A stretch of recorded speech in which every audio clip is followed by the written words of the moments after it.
Welcome, Thank you. welcome. Kia ora. Farah, we wanted to ask you, why do you think is important to you to elevate, to centre Indigenous knowledge, Maori knowledge, Indigenous whakaaro in all the mahi that you do? Kia ora. That is a big question. And I suppose the biggest thing that it just feels right for me is that it starts with whakapapa. And so for me, my whakapapa hails from the Maniapoto and Waikato regions. On my nana's side, I'm from Hirangi is our maunga, and Moko is our awa. Moko Kohunui is our marae, and Ngati Waiora is my hapu, and Ngati Maniapoto is my iwi. Born and raised in a little village called Piopio in the heart of Maniapoto. And on my kōrero side, I hail from a little maunga.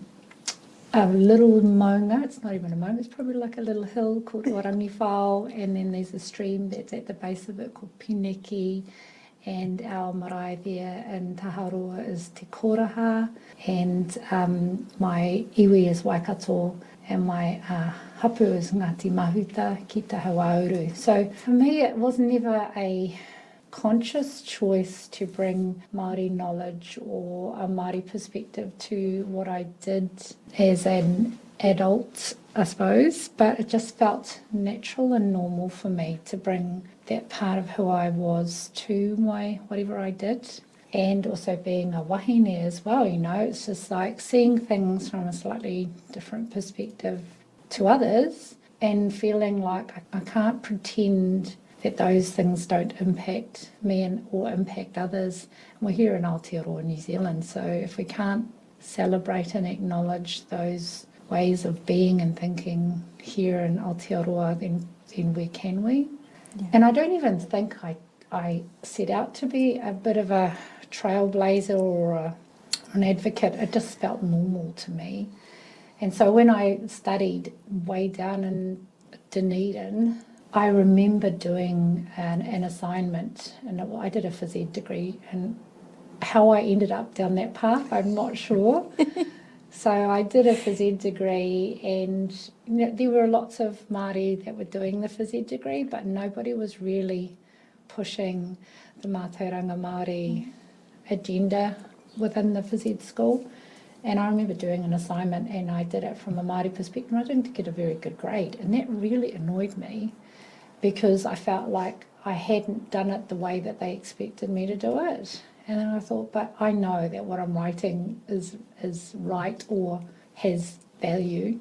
So then I started thinking about what I wanted to do, and I ended up, I'm cutting a long story short, I ended up doing my PhD, but I knew I wanted to do it on Māori and women. And I've had this really corny feeling my whole entire life where I wanted to make a difference, but I didn't know how, and I didn't know when, and I didn't know where. I just wanted to make a difference, so I thought, okay, I'll do this PhD and I'll focus on Māori women and girls in school sport and physical education. That's what I ended up narrowing it down to, because those were the two areas that I felt weren't really being researched or talked about. And I think at the time there weren't many PhDs in that area. Now there is a lot, so it's just really cool to see that we've made a lot of progress, and it's not a lone voice in all the different disciplines, but there are a lot of people coming through that are embracing Indigenous knowledge. We see all these incredible researchers and theses and PhDs doing mahindes, but at that time, 23 years ago. Yeah, I think Decolonising Methodologies had just come out as well. So, it had come out just before I had kind of started the writing process. So I was like, this is amazing, Linda Tuhuai Smith, thank you very much, because it helped me to frame my thesis. But now that's literally, the Bible, exactly. It's the thing that everyone reads, and there's new additions, and there's been expansions in the way that we think about it. And I think that's what I think about my thesis. It's not perfect, but I'm happy for people to critique it and to add and to challenge and to do all of that, and don't feel like I was trying to trailblaze at the time. There was just a vacuum. And interestingly for me, when I was doing my PhD, I struggled, and at times I wanted to give up, and at times I thought, what am I doing here? And then two Māori men joined into the PhD program. Ahirangi Heke, who has gone on to do a lot atua matua stuff and in the environment, and Brendan Hukawhitu, who really challenged. He came from a critical theorist, critical perspective, and he challenged the sporting system. And that was so uplifting for me to have two other postgrad students who understood my perspective, and I really kind of things just ramped up after that. I kind of felt, yeah, I can do this, and we were all competitive, and we were trying to race to see who could finish their PhD first as well. So it was kind of nice to have that little kaupapa whānau, so it was really, really cool.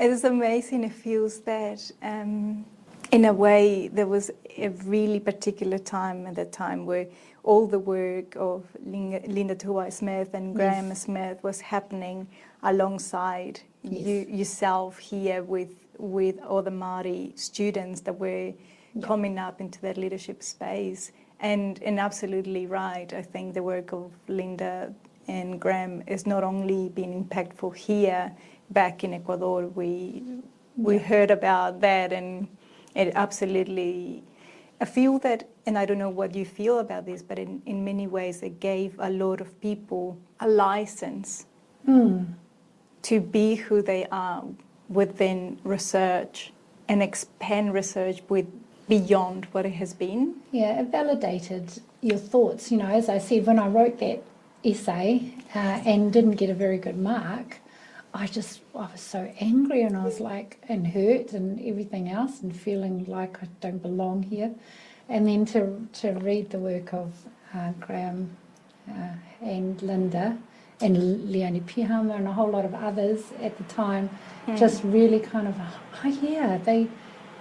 that's exactly how I think or feel. Not exactly, but just starting to kind of make me challenge my own assumptions. And because I didn't grow up speaking Māori, I had a strong upbringing with my Māori grandparents, but I also had a Pākehā dad, and probably got isolated from my whānau when my mum and dad moved in together. So part of me was kind of like, am I Māori enough, or do I really understand? And I don't understand the deeper understanding of things, because I haven't really kind of gone into that much depth, but I feel it, and I can see things that to me feel real.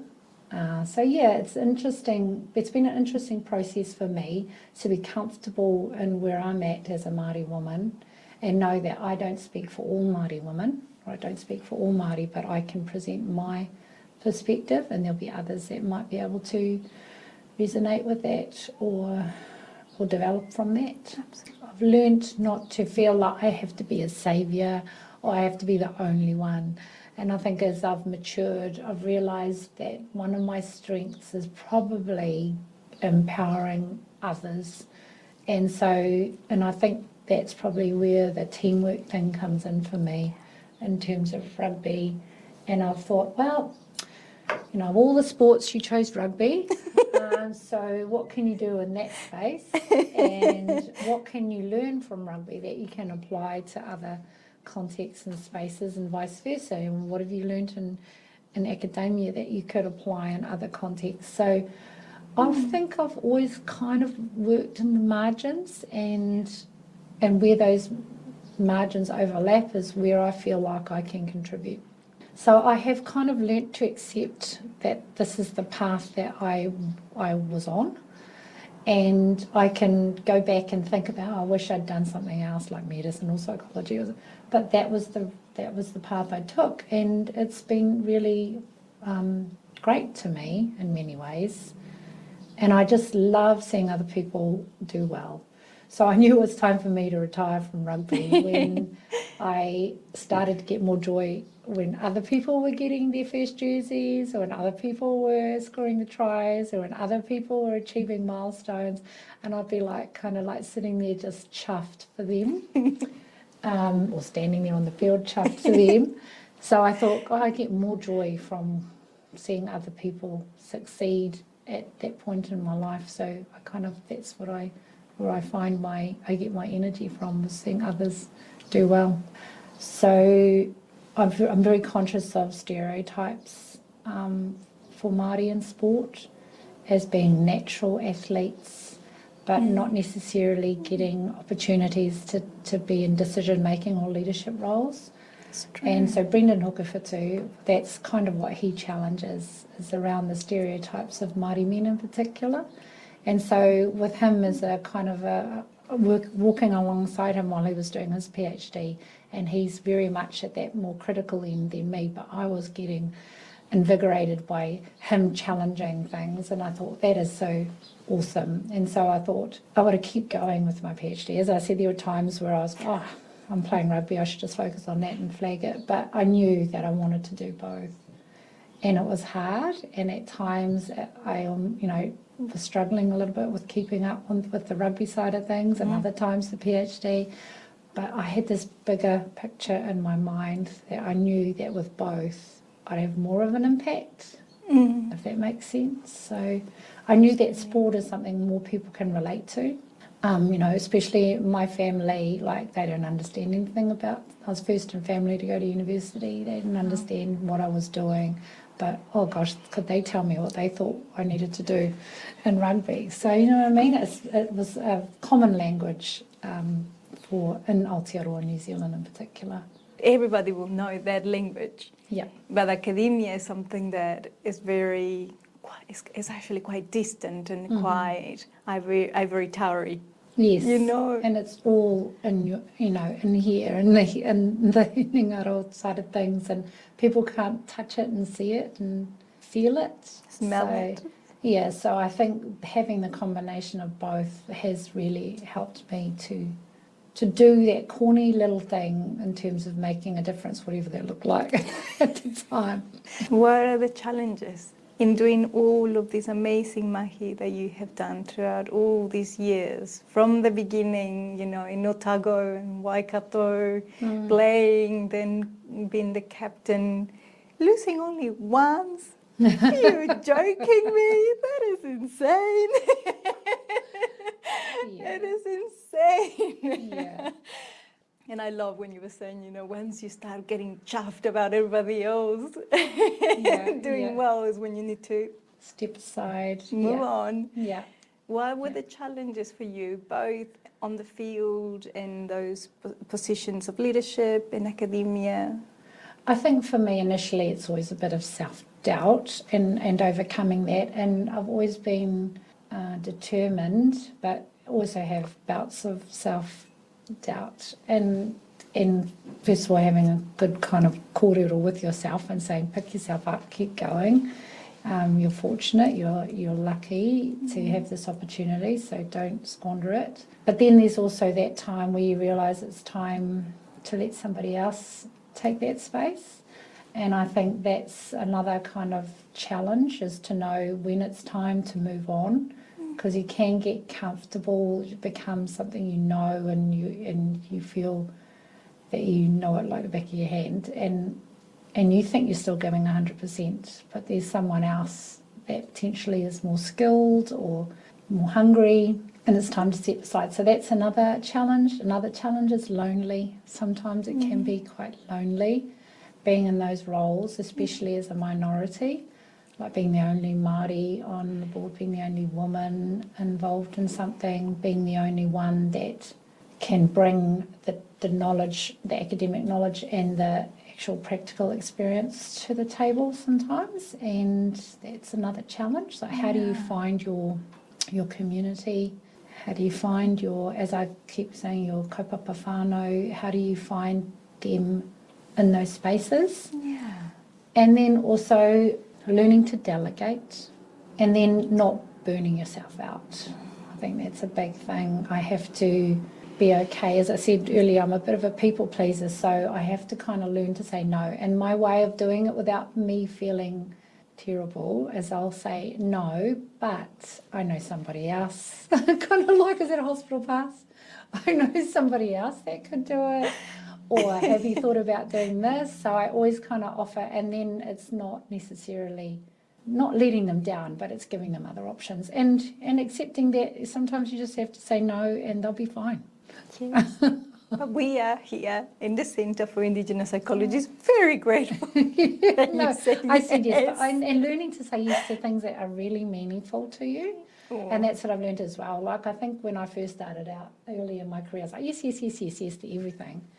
And then now I'm much more selective about where I think I could have the most impact or where I think I could actually contribute. And even though I said I don't think I'm an expert in Indigenous psychologies, I do believe in the power of pūrākau and storytelling. I do believe that a Mana Wahine approach to things is needed. Yes. I do believe that having conversations and entering into dialogue creates new knowledge or greater understanding. So those are the things that I'm passionate about. Thank you, Farah. When you were talking about bringing Mātauranga into the work that you do academically, do you find that there was room for you to do it in the rugby space as well as in academia? And what were the different challenges in each? Yeah, so yes, there is space, and I think for me, I've gotten more comfortable with incorporating Mātauranga Māori into my research, and I find I work better when I'm collaborating with others, so I'm bouncing ideas off each other. And I've done a lot of work with Professor Sarah Lieberman, who brings a strong kind of wahine component and sport management element to what she does. And so I think we work well together. Dr. Bevan Eruiti and his greater understanding of Mātauranga Māori from a tāne perspective. So there are certain people that I love bouncing off. So that's really helped me to make sure that I'm giving back in that space.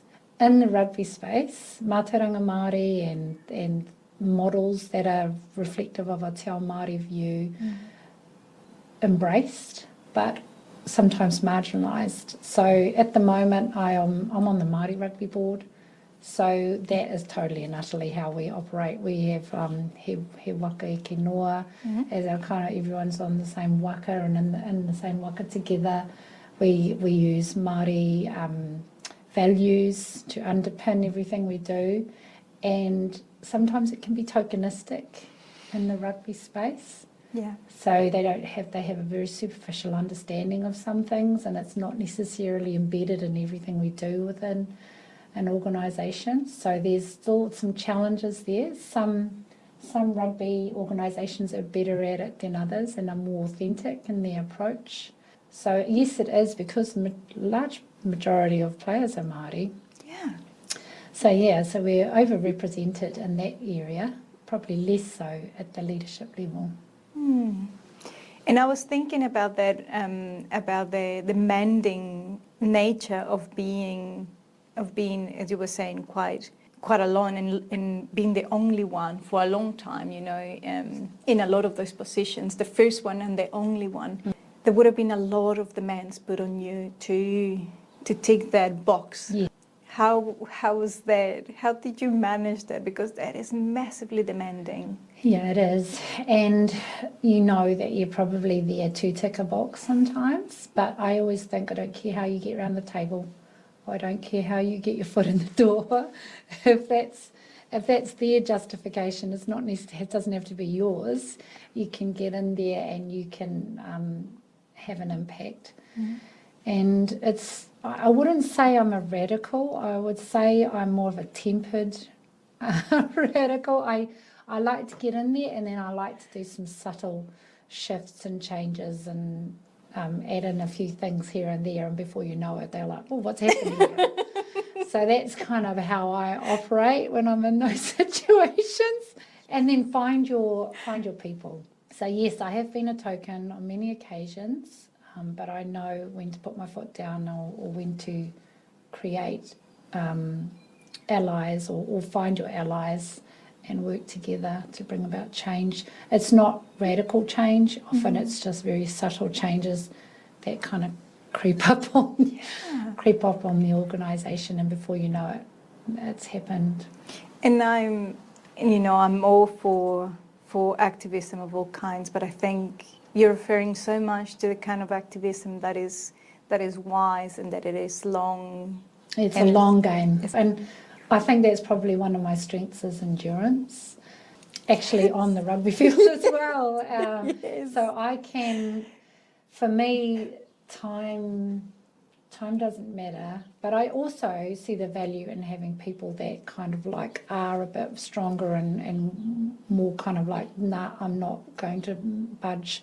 I really, really appreciate those people because it gives me a to kind of like tether myself to, because ultimately I can see the value of what they're doing, and I'll try and work in the system to bring it closer to what they want. But sometimes, you know, they might want to set up something completely different. I'm okay with that as well. You know, like women in rugby, for instance. We try and work our magic within an organisation, but if there's a group like Women in Rugby Aotearoa that wants to set themselves up and say, no, we're all about women, then awesome, that's cool. Same with Māori rugby, you know. Same with Māori in academia or in organisations. So I know that there are Māori sports organisations out there, and I think that's great.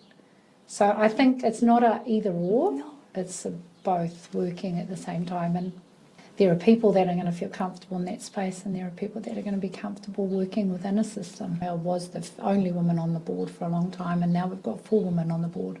And it's just so cool because they all bring very diverse perspectives as women as well, with different backgrounds and different knowledge. So it's wonderful to not have to be the one to raise things for women, or not. And now I'm not the only Māori on there either, so it's kind of like, oh yay, you know, I can start to think about other things that might need to be raised from a strategic perspective. But one thing I wanted to share was we have the haka that the Black Ferns did, and I did a writing based on that as well. Yeah. But that has kind of encapsulated my leadership approach and how it's developed over time. So there's a line in the haka that says kohine titama, kohine nui tapo. Kohine titama, kohine ahone, kohine nui tapo, ki te whaiao, ki te ao marama e. And that's kind of like, to me, those 3 female atua reflect the different stages. So like everyone has been hine titama at some stage, or hine ahuone, the first one. And so hine ahuone is the first woman, and so she will make mistakes because she's the first, and there's no one before her to tell her what to do or how to do it. And then there's her daughter, hine titama, and she is the daughter. So of course she wants to rebel against what's been done in the past, and so she might do things completely differently and make mistakes. And then there's hine nui tapo, when you kind of get that knowledge and understanding, and you become a guardian of whatever, of the afterlife, and you are the one that has all that knowledge, and you can kind of like look after others. So for me, I think I probably was a bit like hine ahuone at the start, and I'm not trying to say I'm an atua, but I'm just having them as kind of like signposts for where I'm at in my journey has really helped me to accept where I'm at. Yeah, and it was so wonderful to be part of the coming up with the Black Ferns haka as well. So, I approached Whetū Tupiwai, who's a kaumātua from Māori rugby, and he just embraced all of the stories that I shared with him around the Black Ferns and the waiata that had been composed by Maniapoto, and he took all of that on board, and then he came up with the kupu of the haka. And it's so lovely to see them still doing it now and adding their story to it. They now do a karanga, the Black Ferns do a karanga at the start of it, which is even more amazing that they've added that. So I feel like every generation is going to add a bit more to the story or slightly change it so that it suits where they're at that particular time. And that's just amazing. I just do feel like a kuya, proud kuya, kind of like sitting there going, oh, this is so cool that they can do that and feel confident to do it. And I told them it's not precious. This is your haka, and you can adapt it to your needs.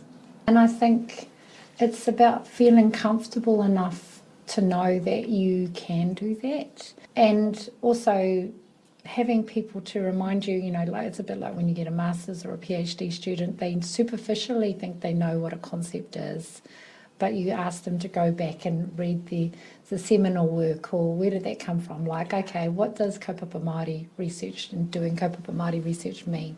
You have to kind of go back to the beginnings, to the, Hingangaroa Smith and what they were doing in Māori education, to really understand where it came from.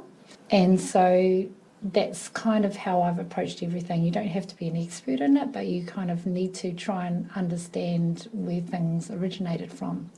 So I love kind of like, that's why I'm probably with the Rugby Museum, because I like the history and the stories that have led up to this point.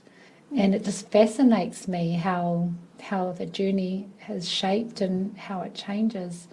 And I hope that women's rugby is going to become part of that history, for instance, and I hope that there are more students coming through that are going to add the kind of Indigenous knowledge and Indigenous ways of doing research into what they're doing. We know from the publication that you put out in 2019 about cultural identity, leadership and well-being, and you talk about how Indigenous storytelling contributed to well-being in New Zealand in a provincial rugby team. Can you tell me a little bit more about what it was like to operate, to work within that methodology of Indigenous storytelling? It just feels so, I don't know how to put it, it feels so enlightening to know that you can use this kind of way of doing research in a way that is enriching, not only for yourself as an academic or a researcher, but for others who are reading it. Like, it becomes more understandable to a wider audience, but also still impactful. So, to me, I think storytelling and pūrākau in particular, and then the layering of those pūrākau, I think is amazing. And I also think it's lovely when students use like symbolism or things like the rākau, and then they explain all the different parts of their thesis using the rākau as the concept. Just ties it all together in a really lovely way. And I think I'm moving further away from doing things in the kind of traditional logical sense. And I always say to my students, sometimes it's a little bit chaotic and you don't quite know where you're going to go with your story, but eventually at the end it'll come together, and you will weave it together in a beautiful way. Because I think it is a taonga, not only for you, but for your family, for your discipline, for your supervisors as well. To kind of, similar to rugby, you've got Māori who are players, but very few Māori in those leadership roles. So same thing in academia. If we had more people that were kind of making the decisions to implement things, and I think Massey's been very brave in terms of saying that we will be tiriti-led. Are we there yet? No, but we're taking steps to be tiriti-led, and we're still helping our colleagues to understand what that means. Yeah. So it will take time. Yeah. Yeah. And when you were saying, in the research space, we see in the research level, we see some of that coming through, but in our programs across the universities in Aotearoa, definitely teaching things that then our students will have to unlearn, especially if they are Māori, Pacifica, or from my place in Latin America or other places across the world. It feels like we are teaching things that then they will have to unlearn in very painful ways in order to reach that research space where they are specific programs or individuals that will support them. Yes, and I do think that's why I'm thinking we need to get down to those 100 level courses, because that's where we have the biggest cohort of students often, and you want to capture them and you want them to see that actually your knowledge matters at this level as well. What I have noticed is that the students will kick up a fuss more, which I think is great, because they are demanding that too. And like, talking about reo Māori assessments and how we're students saying this is my right, and yes it is, and are we ready for it yet? No. So I think that's great. We're talking about having people in the system but outside kind of challenging it. So I do think that it's happening at the research level, because depending on who you have as your supervisor too, whether because they might kind of channel it in a different direction. So it's been great working as a Māori supervisor. Sometimes I'm the second or third supervisor, but that's great because my colleagues are open to different ways of doing things. And then also monitoring on, wait a minute, we're not just using it as a tokenistic kind of whare tapawhā, for instance, just to kind of like use that as an example. Do you have a really good understanding of why you're doing this, and should you, all those ethical questions that we have to ask? But it'd be great to see more of that at the 100 level. Because I remember studying at university here in New Zealand. I came to New Zealand without a word of English, and studying at uni, and just for me as a migrant woman of colour, I never saw anyone that looked like me. Mm-hmm. When I started at first year level, no one looked like me. In gender, colour, race, background, class, everything else. It was very confronting, and that is as a migrant woman, which I knew I was going to find. But for Māori rangatahi coming into university, their representation is so important. Do you think that representation, inclusiveness has changed now? Yes, but I think it potentially is still happening in the kind of pastoral spaces. Like in my role, looking as Akonga, Akonga, and looking after Akonga Māori success, we try and wrap support around our Māori students. And we have a lot of influence over that in the pastoral area, less so in the academic space. But what we have introduced is the Māori mentoring program, where you talked about people want to see someone that looks like them or thinks like them. And so we identify Māori students in their third year of doing an undergraduate degree, and we ask them to be mentors to our first year Māori students. And they offer that, there's somebody who may look like them or may think like them or is willing to understand the perspective that they're coming from. And we're finding that's been really helpful for keeping our Māori students on that path of, it can be tough at times, but keep going and look, here's somebody who has, and they've got some tips and some ideas on how you can not only survive but thrive in this environment. So that's kind of one of the things we're doing. And kai and kōrero, just opportunities for whakawhanaungatanga, a feeling of feeling like part of something. So there's all that sense of belonging stuff that we do around it as well. I'm thinking a lot about another paper that you wrote as part of a team in a narrative review of the literature on sport and ethnicity and inclusion, and it was a Māori, kaupapa Māori, cultural progressive narrative. In that paper you were talking about that the current research in this domain is largely theoretical, insofar as challenges to organisations' power and privilege. Do you see this changing as well? I think that might be an example of one of those more slow-moving things. But what I've always am fascinated about is, I don't know about you, but sometimes when I write an article, I'm not sure if anyone's going to read it. I'll read it. And when people say, I read that article that you were a co-author of and it really impacted the way that I'm thinking and what I'm going to do, that to me just is amazing. And that's where I think that you need to keep going, you need to keep producing, you need to keep thinking about things like a narrative approach.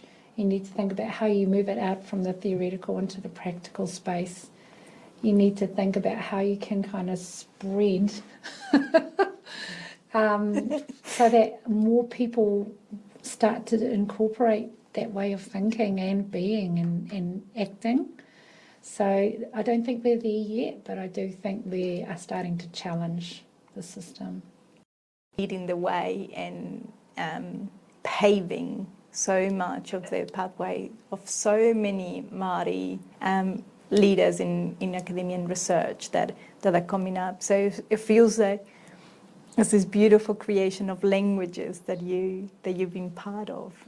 You were in the forefront of a lot of that. You know, it wasn't that a lot of that was open there for you. You had to open it in such a Farah Palmer way of being gracious and kind and very firm at the same time. Yeah, firm is probably a word, because I believe in having strong work ethic, and so that's a big thing. I believe in giving back, all those things. But I think the one thing too for me is the intersectionality, and that to me is where the magic happens, when there's those intersecting kind of parts. And that's what I love about co-authoring papers, is that we have these amazing intersections of knowledge.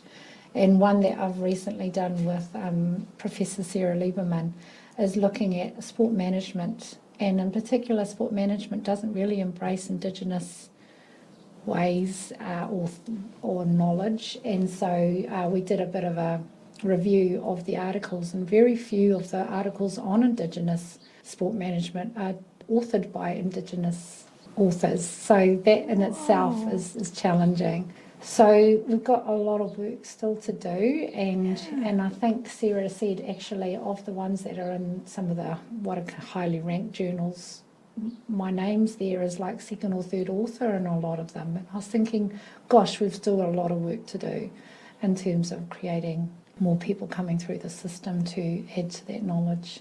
That is absolutely right. And I was looking at one of the articles that you were part of, and when you were saying that absolutely the Indigenous worldviews and scholarship are underrepresented and underdeveloped in sport for development and sport management spaces. And perhaps it takes me to one of the last questions, and that is, what are your hopes for the future? That's a really good question. I think similar to when I retired from rugby, I would like to know that it's in a good place. So I think for me, making sure that the doors stay open for diverse representation and thoughts and knowledge, to me, is still important. And I don't know what will happen in the future, but I hope that it's becoming normalised to have diversity around the decision-making table, and to have diverse ways of knowing in academia. And I'm going to be like I was when I retired from rugby. I'm going to sit back and be proud to see all these amazing students coming through. I think that's why I love my new role as Po Akonga, because I love seeing all the diverse Māori students coming through our system and encouraging them to keep going and stick with it. You can do this, helping them to get over their hurdles. So for me, my kind of corny goal is still to make a difference. I don't quite know what that's going to look like yet. I think it would be great if we could hand on heart say that we're a Tiriti-led university and that we kind of are making progress in that area. But yeah, and I think for me, leadership is a big thing as well. It's all well and good to have diversity at the kind of level of the worker or the player, but if we could have more people around those decision-making roles, that's where we'll really start to have an impact. And when you were saying, in the new position that you have, the new role that you have, how you are so excited in seeing the Māori students that are coming up, are they challenging you? Oh, big time. Big time challenging us. Having their voices heard, pushing back, but I also want to protect them. Like I say, I know that you're doing this for a bigger purpose, but you also need to look after yourself. So it's just about guiding them and saying, we've heard you, we're definitely pushing things along, probably not as fast as you'd like us to. But please look after yourself as well, because I don't want you to burn out or completely exhaust yourself trying to change the world. Yep. So there's a lot of that, but they are. We've got students saying they want to do their assignments in Reo Māori. There's not enough Mātauranga Māori in this course and this qualification, or why aren't we doing X, Y, and Z? So yeah, that is all great feedback, and we're listening to it all. Whether we're going to do it and as fast as they want is another thing. We'll keep trying. Is it that we are in an incredible time where we are not looking anymore into incorporating Indigenous knowledge, but now centering Indigenous knowledge in all we do? Yes, and I think that you can have both. So for some people, they might just want to integrate it, and that's okay. But for others, they want it to be central to everything they do. And I use the Māori rugby kind of analogy. So we've got New Zealand rugby, has some Māori integrated throughout, but we also have Māori rugby, which everything is centred around Māori values, Māori knowledge, Māori ways of doing things. And it's just different. And they're not mutually exclusive. They're not mutually, and you can go between the two, or if you rather stay in that lane and just stick with that, then that's all good. But if you want to maybe go over here for a bit and go back and forth, that's fine too. And I think everyone will find a place where they feel comfortable, but also pushing them to keep growing.